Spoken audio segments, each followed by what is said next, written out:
ዓለም ሁሉ ቢጨልምብህ የረገጥከው መሬት ቢንቀጠቀጥና መሸሸጊያ ብታጣ እንኳን ተስፋ የማታስቆርጥ ከአምላክ ፊት ቆማ ስላንተ የምትማጸን አንዲት እናት አለችህ። አይሁድ በክፋት ተነስተው ሊያጠፏት ሲፈልጉ ጌታ በደመና የሰወራት። ጸሎቷና ልመናዋ ሰማይን ሰንጥቆ የአምላክን ምሕረት ወደ ምድር ያወረደው የኪዳነ ምሕረት ድንቅ ታሪክ እንዲህ ይጀምራል። በስመ አብ ወወልድ ወመንፈስ ቅዱስ አሃዱ አምላክ አሜን።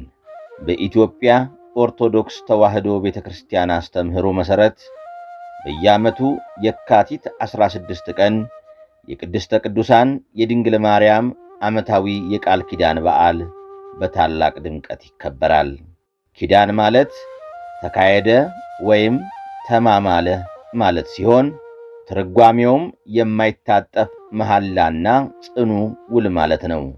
ጌታችን መድኃኒታችን ኢየሱስ ክርስቶስ ሞትን ድል አድርጎ ከተነሳ በኋላ ለሐዋርያት ያስተማራቸው የጸሎት ስም ኪዳን ሲባል እናታችን ከልጇ የምሕረት ቃል ኪዳን የተቀበለችበት ዕለት ደግሞ ኪዳነ ምሕረት ይባላል።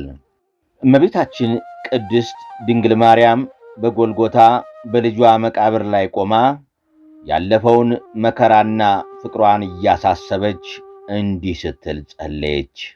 ልጄ ወዳጄ ሆይ ከሥጋዬ ሥጋ ከነፍሴ ነፍስ ነስተ ሰው ስለመሆንህ 9 ወር ከ5 ቀን ስለቻለች ማኅፀኔ ከአንተ ጋር ከሀገር ወደ ሀገር ስለመሰደዴ መጥተህ ልመናዬን ትሰማኝ ዘንድ እለምንሃለሁ።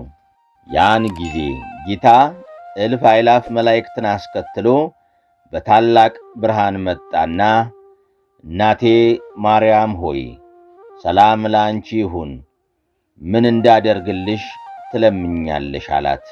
እመቤታችንም በስሟ የሚማጸኑትን መታሰቢያዋን የሚያደርጉትን ለችግረኛ የሚራሩትን ቤተ ክርስቲያን የሚያንጹትን ዕጣንና መባ የሚያቀርቡትን አልፎ ተርፎም ከፍቅሯ የተነሳ ልጆቻቸውን በስሟ የሰየሙትን ሁሉ እንዲምርላት ለመነችው።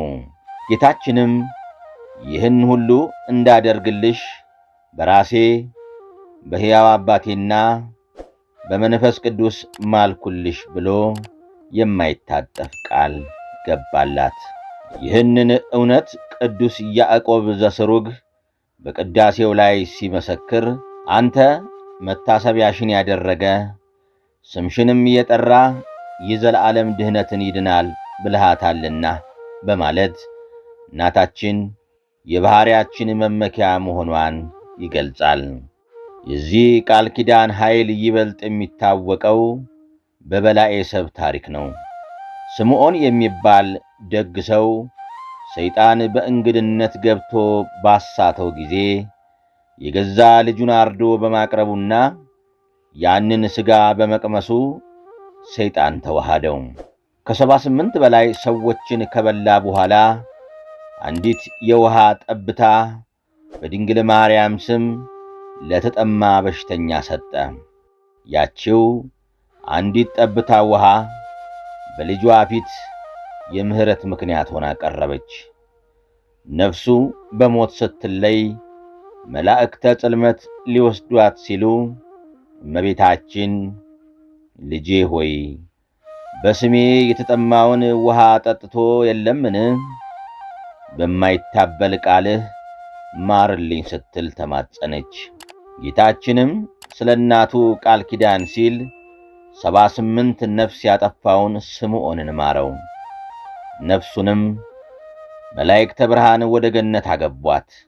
ይህ የሚያሳየው የእግዚአብሔር ቸርነት ከሕሊና በላይ መሆኑንና የእመቤታችን ቃል ኪዳን ለኃጥአን ብቸኛ የተስፋ በር መሆኑን ነው።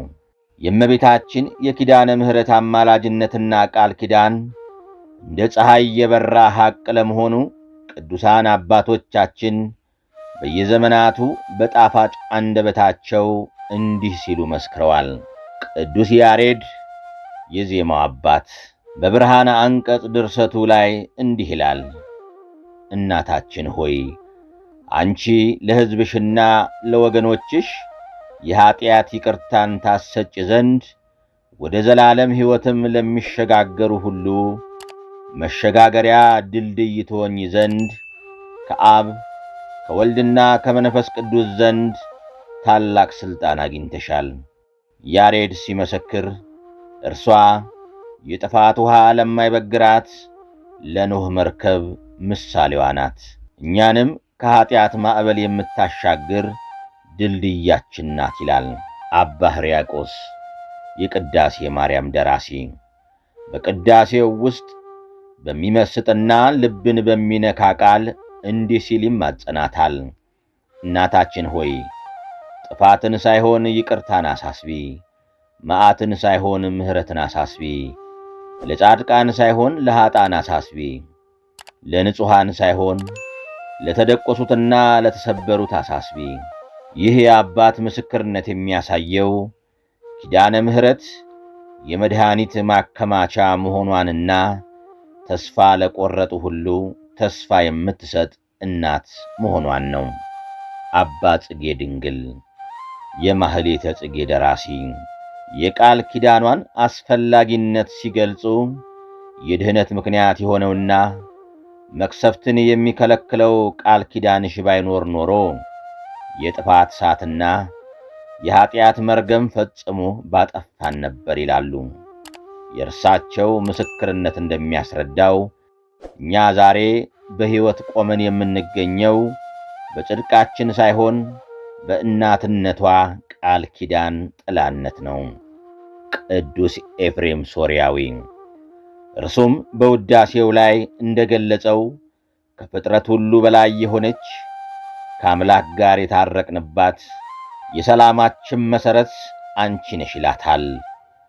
በኪዳነ ምሕረት አማላጅነት የሰው ልጅና ፈጣሪ የታረቁበትን የጥል ግድግዳ የፈረሰበትን ምስጢር በጣፋጭ ቃላት ይተርከዋል።